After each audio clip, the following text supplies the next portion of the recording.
প্রিয় দর্শক, নদীতে গোসল করতে নেমে 50 বছর এক বৃদ্ধ ইব্রাহিম নামে তিনি নিখোঁজ হয়েছেন কুমিল্লা হোমনা উপজেলার শ্রীপুরে।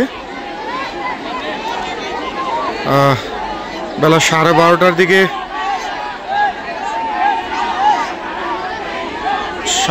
দিকে তিনি গোসল করতে নামে, এরপরেই তিনি নিখোঁজ হন।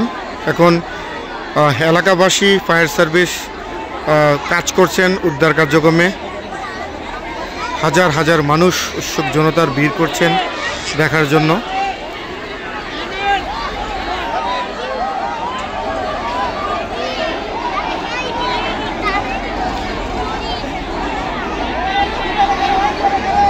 পুরা নদীতে কিন্তু কচুরি পেনা রয়েছেন, তবে নদীতে স্রোত রয়েছেন।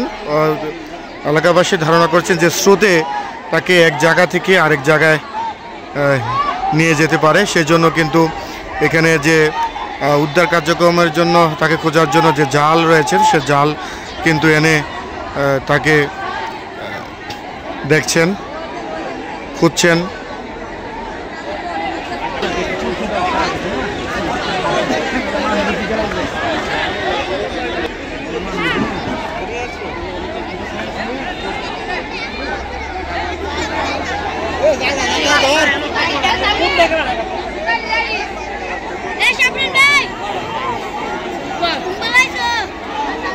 নিখোঁজ হয়েছেন। তিনি অত্যন্ত ভালো মানুষ ছিল বলে এলাকাবাসী জানিয়েছেন আমাদেরকে। তিনি 5 ওয়াক্ত নামাজ পড়তেন, সৌদি আরবের প্রবাসী ছিল। তিনি দেশে আসার পর কুমিল্লা হোমনা উপজেলা শ্রীপুর, কৃষ্ণপুর সহ আশেপাশের যে গ্রামগুলো রয়েছেন সেখানে যদি কোনো মানুষ মৃত্যুবরণ করতেন তখন তাকে দাফন কাফনে এবং গোসলকরণের কাজে তিনি নিয়োজিত ছিলেন। তাকে যখনই ডাকা হতো তিনি তখনই চলে যেতেন। তার এই ঘটনায় পুরো এলাকার মানুষ বিতাড়িত।